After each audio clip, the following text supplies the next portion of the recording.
सिंध की तारीख पर बातचीत के सिलसिले में मैं रुख सिंधी आप बहन भाइयों से मुखातिब हूँ। आप सबको मेरी तरफ से सलाम। आज सिंध के एक अहम किरदार, एक बहादुर किरदार पर बात करेंगे, जिसने वतन के लिए गैर हुक्मरान थे, जो सिंध पर काबिज हुक्मरान थे, उनके खिलाफ जदोजहद, मज़ाहमत की। सिंध की तारीख हमेशा बहादुरी, कुर्बानी और मज़ाहमती किरदारों से भरी रही है। वतन की आज़ादी और गैर मुल्की हमले आवरों के खिलाफ जद्दोजहद करने वाले सूरमा आज भी सिंध की इज्तिमाई याददाश्त में जिंदा है। इन्हीं में से एक नामवर और अमर किरदार बुढ़ामानी पुनरो भी है, जिसने अरगुन जैसे ताकतवर लश्कर को शिकस्त देकर सिंध की सरजमीन पर अपनी बहादुरी का नक्श छोड़ा।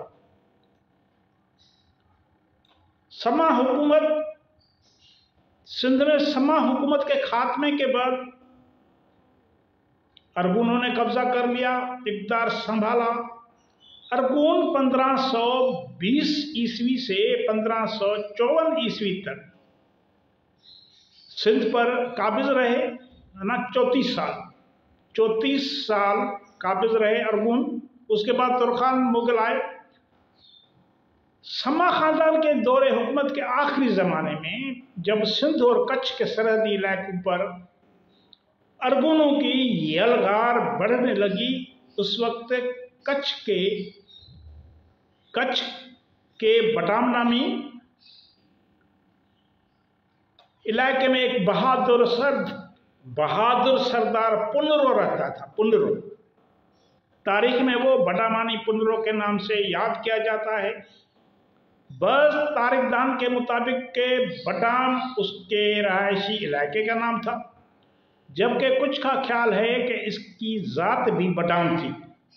बहरहाल पुनरो अपनी शुजाअत, गैरत और वतन दोस्ती के सबब अपने ज़माने का एक अजीम सरदार था। अपने ज़माने का एक अजीम सरदार था। रवायत है कि एक मर्तबा जब पुनरो अपने साथियों के साथ इलाके से बाहर था,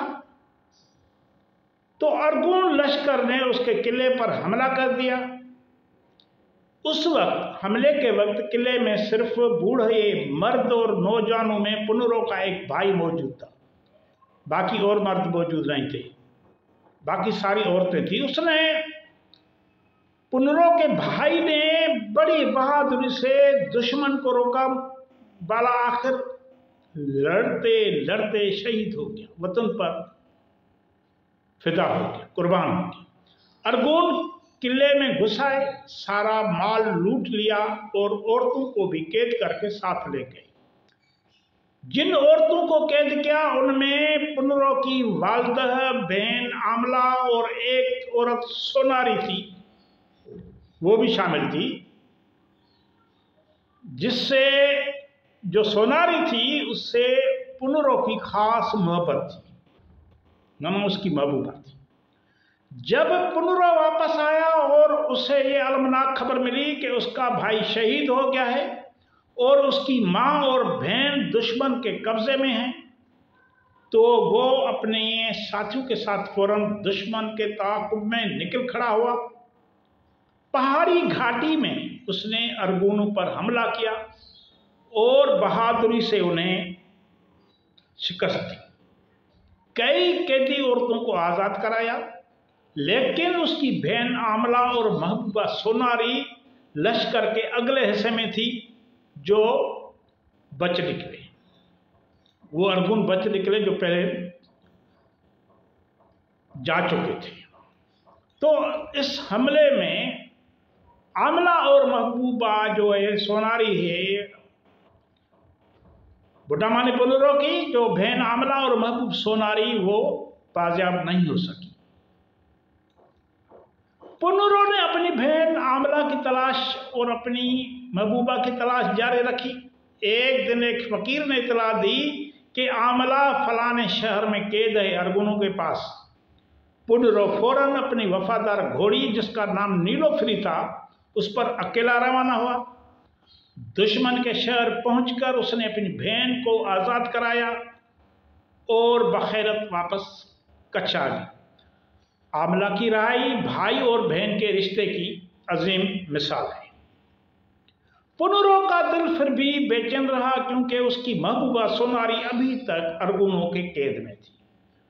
कुछ अरसे बाद उसे खबर मिली कि सोनारी फलान मकाम पर है, कैद है अरगुनों के पास।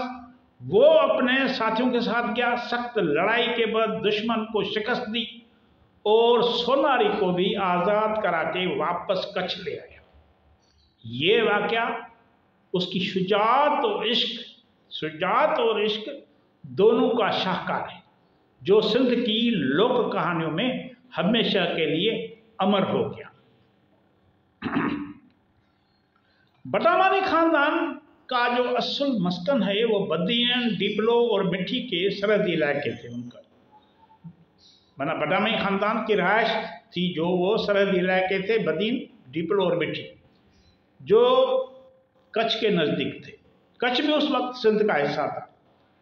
बाद में ये खानदान बंगार के इलाके में जाके आबाद हुआ, जहां आज भी बटामानियों का कब्रिस्तान मौजूद है, जो इस बहादुर कौम की एक यादगार है। सिंध के अजीम शायर शाह अब्दुल लतीफ भिटाई ने भी बटामानी पुनरो की बहादुरी को अपनी शायरी में अमर कर दिया है। शाह साईं के अशार में पुनरो की ललकार, जद्दोजहद और कुर्बानी की वाज़ेह झलक नजर आती है। अॼु घुर्जी तूं बटामानी पुनरा, मथे मथा मुंह वेरियुनि वाटूं ठाहियूं। बटामानी पुनरो सिर्फ कच्छ का सरदार नहीं था, बल्कि सिंध की तारीख में आज़ादी, मज़ाहिमत और गैरत का एक लाजवाल निशान है। उसने न सिर्फ अरगुन जैसे ताकतवर दुश्मनों के खिलाफ तलवार उठाई, बल्कि अपनी माँ, बहन और महबूबा को भी अरगुनों के कैद से आज़ाद कराया। इसका किरदार, बटामानी का किरदार सिंध की लोक रवायात, दास्तानों और शाह लतीफ़ के कलाम में हमेशा जिंदा रहेगा। कच्छ, भुज और सिंध माजी में एक रहे हैं, आज भी तहजीबी और सकाफती तौर पर एक हैं, और बटामानी पुनरो कच्छ, भुज और सिंध का हीरो है। आप दोस्तों और भाइयों की बड़ी मेहरबानी।